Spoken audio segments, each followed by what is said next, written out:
The Dark Scrolls. They say the Nile gave life to Egypt, but what if I told you that same sacred river also gave them death, disease, and rot? Imagine this. A young servant boy, barely 12, bends over the banks of the Nile just before dawn. The water looks still, almost holy in its reflection of the awakening sky, but beneath its surface float strands of human waste, dead fish, blood from butchers upstream, and the oily residue of offerings cast in by grieving families. He scoops up a bowlful. That same water is for drinking, for bathing, for rinsing his master's linen loincloths. And later that night, after the sun has punished the land and the sweat has glued his tunic to his back, it's the same water he will splash on his face before collapsing into a sleep infested with parasites and dreams of the gods. The story of ancient Egypt has been sculpted in stone and painted in gold, but the truth, raw, festering, and almost unspeakable, lies hidden in what those monuments never show. You won't find it in the hieroglyphs or the temple walls. You'll find it in the abscesses behind molars, in communal cesspits, in the stomachs of nobles writhing with hookworms. What if Egypt's glory was nothing more than a perfumed veil hiding a body already decomposing? Let me take you there, not to the throne room of Ramses or the shimmering tomb of Tutankhamun, but behind the walls of a common house in Thebes. The floors are mud-packed, lined with broken reed mats, and the air is thick with the scent of bodies, unwashed for days. A young woman crushes natron and resin in a bowl with her elbow grease, applying the gritty mixture to her underarms as if it were soap. But it is no soap. It is salt, harsh and raw. Her skin is already cracked, oozing slightly. She doesn't wince. She's used to it. Better to burn than to stink. Bathing in ancient Egypt was neither ritual nor routine. It was luxury. While the elite may have had access to private basins, they often shared their wash water with multiple members of the household. The concept of clean was relative and often ornamental. A coating of perfumed oil, a strip of fresh linen, a wig dusted with myrrh. These were the illusions of cleanliness. But underneath, the stench of rot persisted. They say Cleopatra bathed in milk, but what of the others? For the vast majority, water was drawn from the Nile or irrigation ditches clogged with silt and waste. It carried not just life, but larvae, bilharzia worms, hookworms, and all the invisible tormentors of flesh. The most revered god, Hapi, who flooded the Nile each year, may as well have been the god of infection. But perhaps the filth was most tragically inscribed not in water, but in bread. Every meal began with grain, and every grain bore teeth's doom. The stones used to grind wheat into flour shed minute particles of quartz into the dough. A child might chew his first loaf at 6, and by 16 his molars would already be ground to the roots. Skeletons found buried beneath sand temples show rows of broken, flattened teeth, sometimes abscessed, often blackened. In the afterlife, they were promised feasts, but here in this world they chewed sand and swallowed pain. Let us walk down a street in Memphis, one of the largest cities in ancient times. The midday sun beats down, and the gutters overflow with human excrement, discarded food, broken pottery. There is no sewage system, no proper drainage. The people relieve themselves in corner alleys or designated pits behind their homes, left uncovered, crawling with flies. In the heart of the market, between the butcher's stall and the priest's tent, the air is a mosaic of decay, incense, and boiled onions. A man swats at flies not with annoyance, but with resignation. They are a part of life here, like the sun and the sand. There were toilets, yes, but not how you imagine. A hole in the ground, sometimes covered with a slab of stone with a circular opening. One squats, does what they must, then wipes with a scrap of linen or, more commonly, with smooth pottery shards, ostraca, scraped raw across the skin. There are no drains. The waste festers in pits, and when one fills, it is merely covered with dirt, and another dug beside it. The stench remains, a haunting ghost of every meal consumed. And yet, the people of Egypt smiled in their frescoes, their eyes tilted to the gods, their bodies posed in eternal serenity. That is the magic of legacy. It preserves only the beautiful. But listen closely to the whispers between those painted figures, and you'll hear another story. Of pus-filled sores, of worm-laced stools, of infants who died with bellies bloated from tainted water. Even the priests, the most sacred of all, suffered. They were the pure ones, tasked with keeping the temples clean. Every day they shaved their entire bodies to remove impurity, washed 4 times daily in frigid water, and wore spotless linen. But what did it mean to be pure when the water itself was foul? When your feet, bare and blistered, stepped through the filth on the temple's edge, where blood from sacrifices seeped into the ground and flies bred in hidden corners. In a sacred rite of cleansing, a priest might anoint a statue of Horus with milk and honey, whispering chants. But not far behind him, another priest vomited quietly in a clay pot, feverish from an intestinal parasite that had taken root in his gut. Divinity on one end, rot on the other. That was Egypt, both sacred and septic. The common people endured it, adapted to it, even normalized it. But no matter how golden the mask, it always concealed a skull. No matter how fragrant the oil, it always floated on blood. And so we begin, not with a crown or a pyramid, but with a puddle of Nile water, rippling with both gods and germs. The next time you hear someone speak of Egypt's eternal glory, remember what was beneath it. The decaying breath of a civilization that learned to live with filth, to mask it with ritual, and to call it sacred. And this is only the beginning. They called it the land of the dead, long before the living realized they were dying in it. By the time the desert sun dipped behind the temple walls and long shadows crept across the necropolis, the embalmers of Egypt had already begun their gruesome work. But do not be fooled by the solemn hymns and the linen-shrouded rituals. Behind the sanctity of mummification lay a profession soaked in filth, poison, and a knowledge of the human body so dark that even the gods must have turned away. It began with the corpse, cold, stiff, still wearing the expression of its final pain. This was not the polished image of a mummy in a museum. This was death in its rawest form, bloated, leaking, riddled with bacteria. A body left more than a few hours under the Egyptian sun became a ticking bomb of putrefaction. The embalmers knew it, and they had their own ways of dealing with it. The first step, violate it. An incision was made, always on the left side of the abdomen. But this act was considered so unclean, so taboo, that the man who made the cut was immediately chased away by his own colleagues, often pelted with stones in a theatrical performance meant to transfer the sin. You see, cutting open the human body was blasphemy, even if it was necessary. So they played a cruel game of ritualized shame. Stone the cutter, then get on with the job. From the open belly spilled the secrets of a life lived in filth.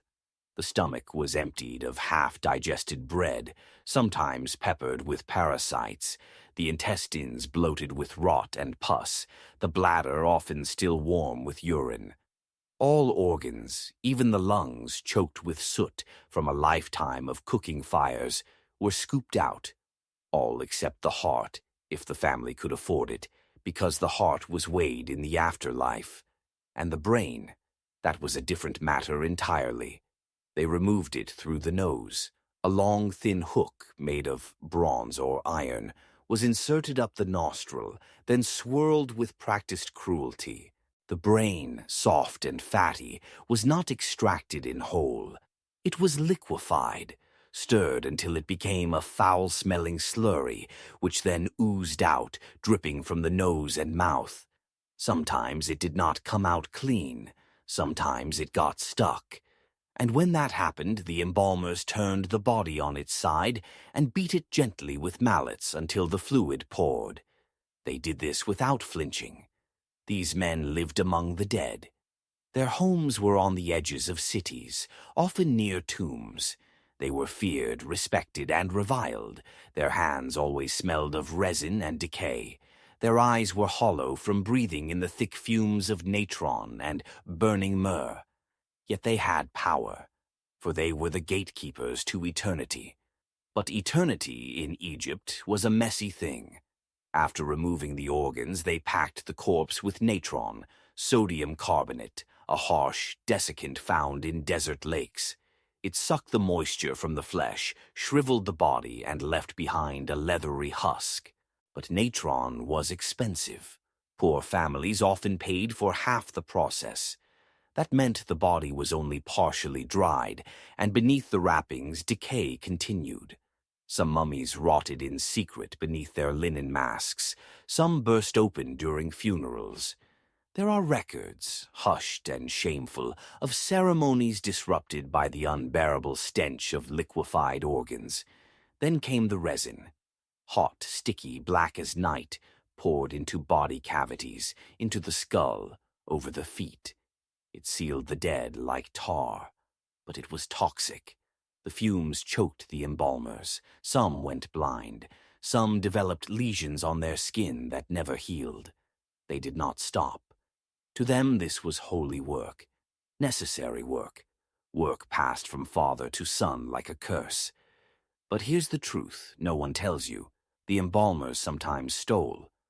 When gold amulets were sewn between layers of wrappings, when sacred beetle charms were hidden in the folds of the bandages, the temptation grew too strong. In the darkness of the workshop, some embalmers removed the ornaments and resealed the linen. The dead would never speak, and the gods, well, the gods had not spoken in a long time. Not even pharaohs were safe. The great Ramses II, whose statues stood taller than any man, whose tomb glittered with blue lapis and golden cartouches. His mummy, when unwrapped centuries later, revealed something unthinkable. His nose was broken. His body had been patched, stuffed with rags. It was not the perfect vessel of a god. It was a broken shell, hastily preserved, poorly sealed, perhaps even robbed. Death was democratic in Egypt. It made equals of kings and bakers. It exposed them all to the same stench, the same worms, the same irreversible rot. And yet the rituals endured. Families paid what they could. They bought cheaper wrappings, diluted resin, partial embalming. Some bodies were buried with their organs still inside, a sin against the afterlife. Others were left for too long before the process began, and by the time the embalmers arrived, the insects had already claimed dominion. In one preserved scroll, a priest laments, "The flies will not leave him. Even the oil cannot cover the stink. He was rich, but now he feeds the earth." Imagine standing in a chamber carved deep into the limestone, your torch flickering against the painted walls. Around you lie a dozen bodies in various states of decay. Some are tightly wrapped, their faces painted with serene expressions. Others have come undone, the linen eaten away, the skin beneath blackened and cracked. The air is thick with resin and time. You are not afraid, not yet, until one of the bodies shifts. It's not alive, just settling. But in that moment you understand. This place, this sacred tomb, is not sterile. It breathes, it leaks, it remembers, and it is not done. Outside, the living continue to chant prayers, believing their dead are safe, preserved, divine. But inside, beneath the wrappings, the corpses bloat and shrink, the resin cracks, and the past slowly rots into the sand. There was beauty in the ritual, but the truth was flesh and fluid and fire. The truth was embalming knives and broken noses, and a priest coughing blood behind the altar. The truth was filth, glorious, sacred filth, hidden behind the veil of incense.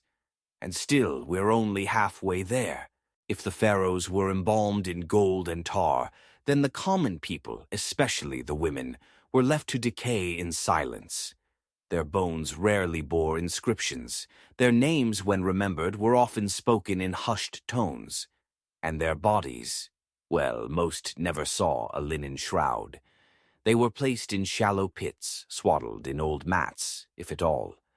The desert consumed them quickly. Their flesh dried, cracked and crumbled into the sand, forgotten long before their souls could reach the afterlife. But in life they were not silent. They carried burdens as heavy as the stones that built the pyramids, and some carried secrets far darker than death. Take, for example, the prostitutes of Thebes.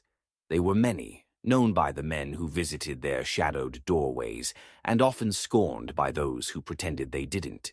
The temples denounced them, the scribes mocked them, yet the priests themselves sometimes crept into their chambers after dusk, still reeking of frankincense. These women were not the glamorous courtesans of modern fantasy. They were laborers, survivors, condemned by the same society that fed off them. Their dwellings were built from mud brick, low and damp, filled with the scent of sweat, unwashed hair, stale beer, and decay. The linens on their beds were rarely changed if they existed at all. Fleas and lice lived in their clothing, and many women kept small clay bowls of oil by their beds, not for fragrance, but to smear across their skin to trap vermin overnight. In the morning they would scrape the oil off with a bronze blade, taking with it the blood-swollen parasites. But they could not scrape off disease. Venereal infections were rampant, and the so-called healers treated them with concoctions of honey, ground crocodile dung, and sour milk, inserted directly into the body as suppositories or poultices. Some believed in magical cures, amulets shaped like lions or phalluses, incantations whispered under moonlight. But magic did not cleanse infected blood, and it certainly did not heal ruptured wombs. Many of these women died young, bleeding from places they were taught never to speak of. And then there were the queens. One might imagine them protected from the world's filth, seated on alabaster thrones, fanned by servants, their skins bathed in milk and rosewater. But behind those palace walls were cages made of protocol, political pressure, and wrought of a different kind. A queen might be married to her brother. Her body would be used to ensure dynastic purity. She would smile for statues and bleed in private. The famous Nefertiti, praised for her beauty, likely shared her royal bed with parasites just as her servants did. The palace, despite its grandeur, was not immune to the flies that hovered over every offering and feast. Kitchens crawled with rodents. Dung beetles marched through courtyards at night. Even the palace latrines, reserved for royalty, were little more than ceramic bowls or trenches, their contents removed daily by slaves who carried human waste in open jars through the gardens. The queens were also subjected to invasive fertility rituals. If a woman failed to bear a child, she might be made to squat over burning herbs to open the womb, or drink mixtures of beer, date wine, and powdered cow horn. One scroll details a ritual where a woman was required to lie naked under the full moon, with a doll made of mud placed on her belly, while priests chanted fertility spells. Another involved inserting a live fish into the birth canal to scare the demons out. More often than not, the rituals ended in infection or madness. And what of the slaves, the human engines of Egypt's empire? They were the hands that dragged limestone across desert plains, who died in droves in the name of eternity.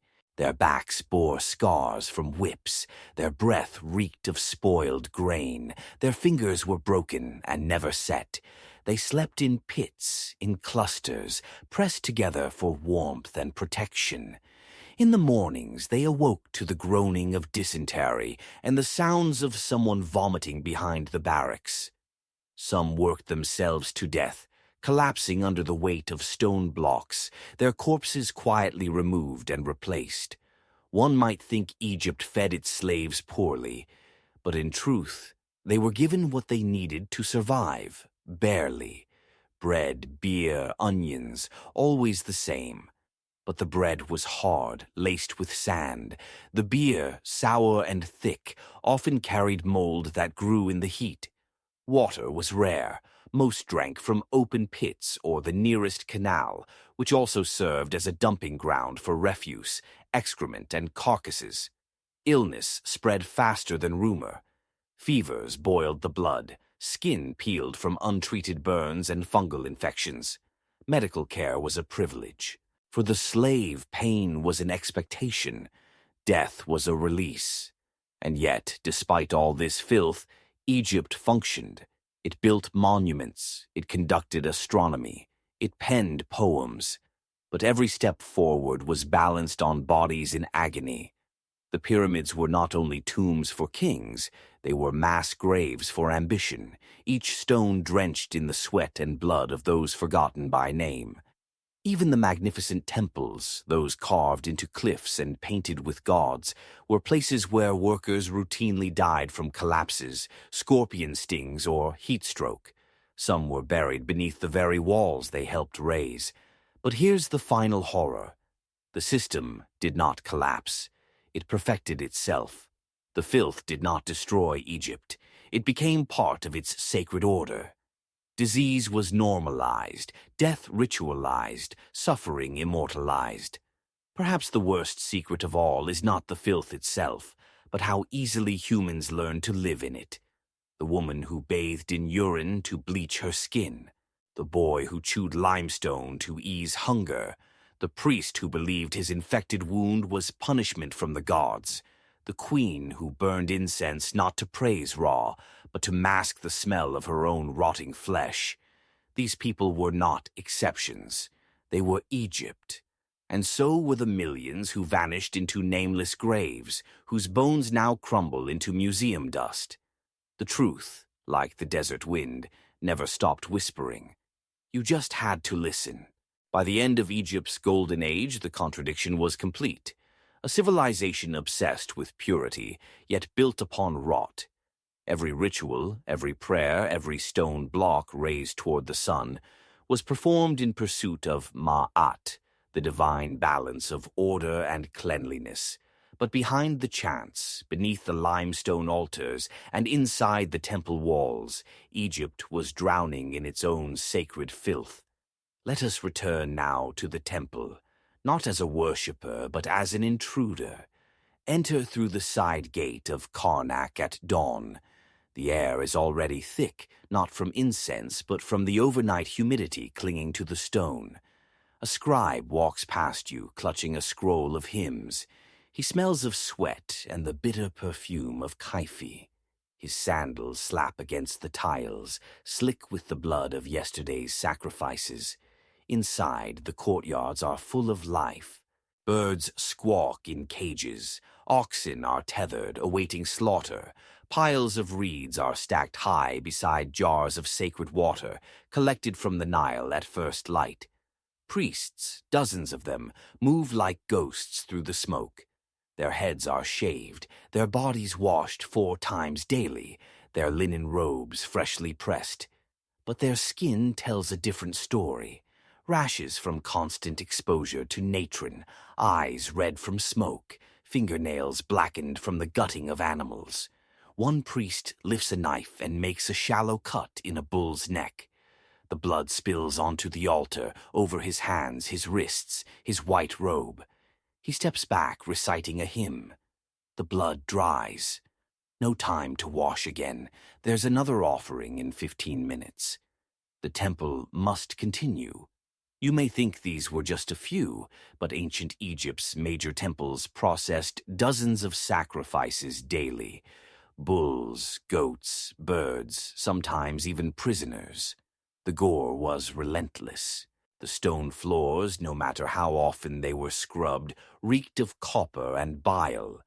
Flies multiplied in the corners. Cats prowled the shadows, licking bones and lapping spilled blood. Rats followed, feeding on the sacred remains. And what of the temple kitchens, where offerings were prepared? They were no less polluted. The Nile's fish, a daily staple for both offerings and consumption, often carried parasites. The meat, left unrefrigerated under the brutal sun, spoiled in hours. Yet it was still served. If the gods accepted rot, who were men to object? Even the sacred water, pure Nile water, was not what it seemed. It was drawn from canals that ran beside the tombs, often tainted by sewage, corpses, or the refuse of daily temple activity. It was filtered through linen cloth, yes, but the bacteria passed through. Priests who drank it reported stomach cramps, fever, hallucinations. Many believed it was the gods testing their devotion. Some died. And still the purification rituals grew more extreme. Priests smeared dung from sacred cows on their foreheads as a sign of humility.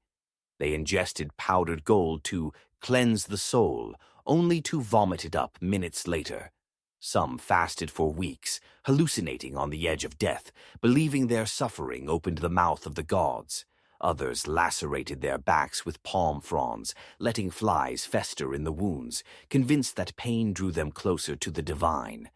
One temple text, rarely spoken aloud, describes a rite in which a virgin was made to lie in a sarcophagus overnight, surrounded by the body parts of sacrificed animals. She was to dream of Osiris, and her vision would be interpreted by the high priest.